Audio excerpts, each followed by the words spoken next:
Nous allons reprendre le dossier à frais nouveau des domiciles des planètes et du tétramorphe. J'ai beaucoup écrit sur ce sujet depuis le milieu des années 70, avec livres d'astrologie et mathématiques divinatoires. Après, ça ne nous rajeunit pas. Et j'ai décidé de reprendre le problème sur des bases nouvelles.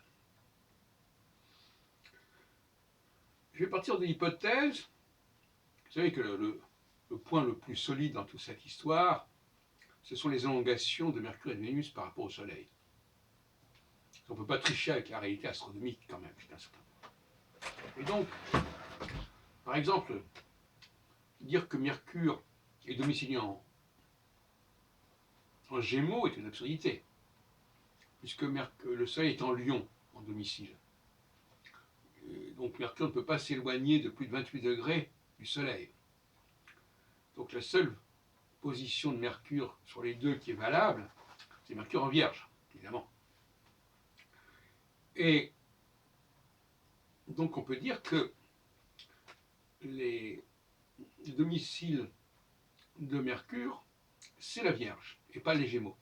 En revanche, les Gémeaux pourraient être l'exaltation de Mercure. Si on place le Soleil en Taureau, comme j'ai toujours dit, au carré du Lion, pesant qui correspond au signe fixe et au tétramorphe d'ailleurs, eh bien, si le Soleil est exalté en Taureau, il peut effectivement avoir Mercure en Gémeaux. De l'autre côté, nous avons une solution également assez valable, puisque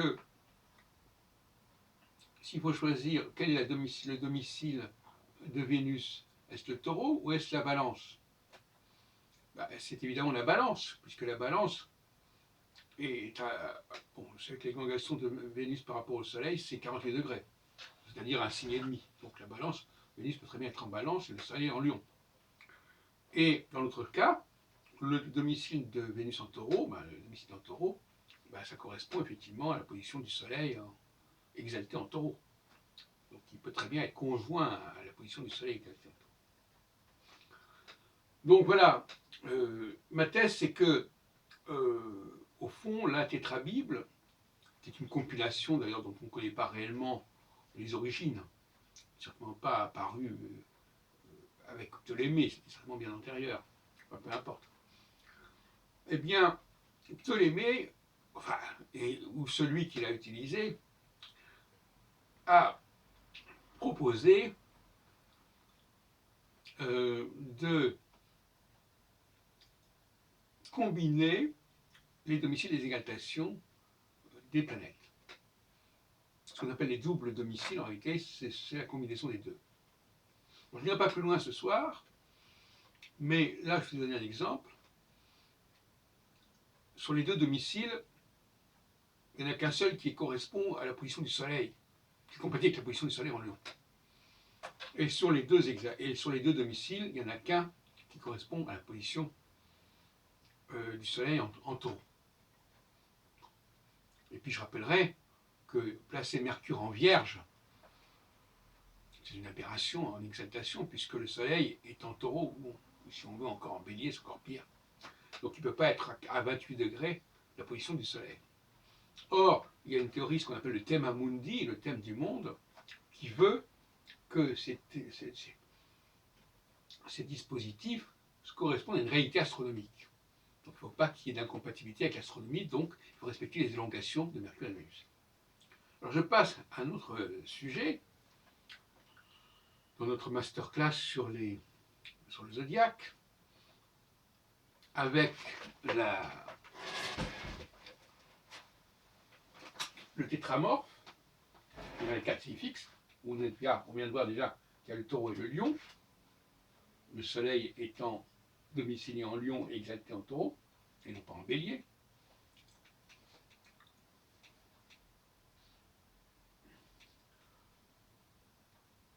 D'ailleurs, pour une raison très simple, c'est que on ne peut pas avoir le Soleil dans deux signes masculins, ça n'a pas de sens.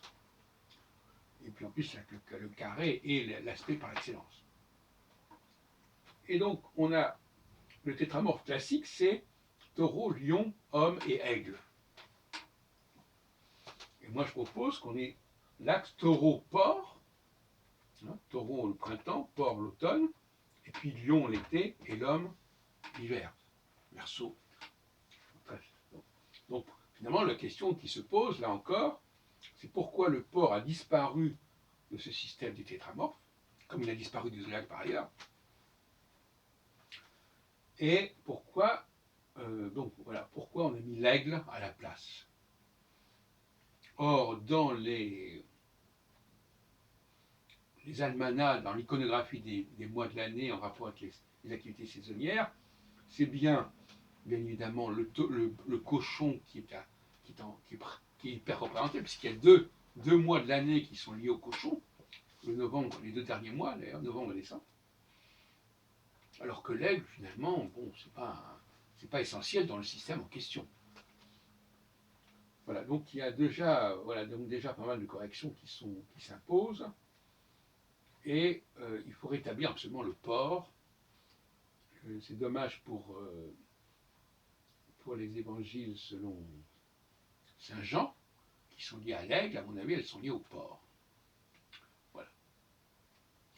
Alors, donc, le judaïsme aurait quand même tout intérêt à réintégrer le porc dans sa représentation et surtout à supprimer l'interdit sur le porc. Et les musulmans feraient bien de même à la suite de cela, puisque également c'est même interdit.